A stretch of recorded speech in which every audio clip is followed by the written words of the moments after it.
आने वाले दिनों में देश के अलग अलग हिस्सों में G20 से जुड़े अनेक कार्यक्रम आयोजित किए जाएंगे। इस दौरान दुनिया के अलग अलग हिस्सों से लोगों को आपके राज्यों में आने का मौका मिलेगा। मुझे भरोसा है कि आप अपने यहाँ की संस्कृति के विविध और विशिष्ट रंगों को दुनिया के सामने लाएंगे। और आपको ये भी याद रखना है कि G20 में आने वाले लोग भले ही अभी एक डेलीगेट के रूप में आए, लेकिन भविष्य के टूरिस्ट भी हैं। मेरा आप सभी से एक और आग्रह है, विशेष तौर से मेरे युवा साथियों से, हरिप्रसाद गारू की तरह ही आप भी किसी न किसी रूप में G20 से जरूर जुड़े।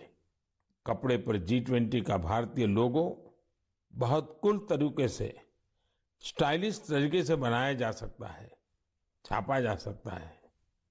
मैं स्कूलों, कॉलेजों, यूनिवर्सिटी से भी आग्रह करूंगा कि वो अपने यहाँ G20 से जुड़ी चर्चा, परिचर्चा, कंपटीशन कराने के अवसर बनाएं।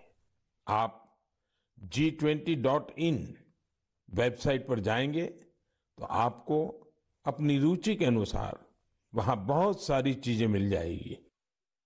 मेरे प्यारे देशवासियों, 18 नवंबर को पूरे देश ने स्पेस सेक्टर में एक नया इतिहास बनते देखा। इस दिन भारत ने अपने पहले ऐसे रॉकेट को अंतरिक्ष में भेजा जिसे भारत के प्राइवेट सेक्टर ने डिजाइन और तैयार किया था। इस रॉकेट का नाम है विक्रम एस। श्रीहरिकोटा से स्वदेशी स्पेस स्टार्टअप के इस पहले रॉकेट ने जैसे ही ऐतिहासिक उड़ान भरी, हर भारतीय का सिर गर्व से ऊंचा हो गया। साथियों, विक्रम एस रॉकेट कई सारी खूबियों से लेस है।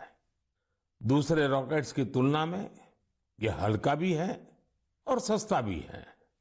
इसकी डेवलपमेंट कॉस्ट अंतरिक्ष अभियान से जुड़े दूसरे देशों की लागत से भी काफी कम है।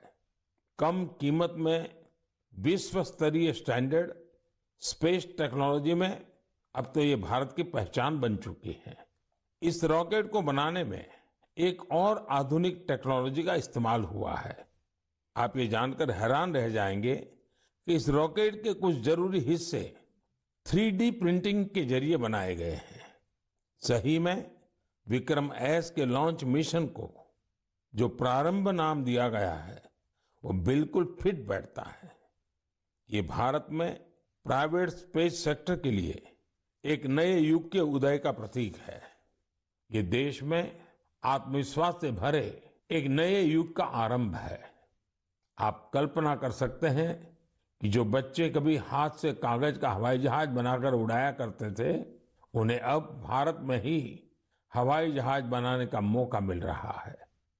आप कल्पना कर सकते हैं कि जो बच्चे कभी चांद तारों को देखकर आसमान में आकृतियां बनाया करते थे, उन्हें अब भारत में ही रॉकेट बनाने का मौका मिल रहा है। स्पेस को प्राइवेट सेक्टर के लिए खोले जाने के बाद युवाओं के ये सपने भी साकार हो रहे हैं।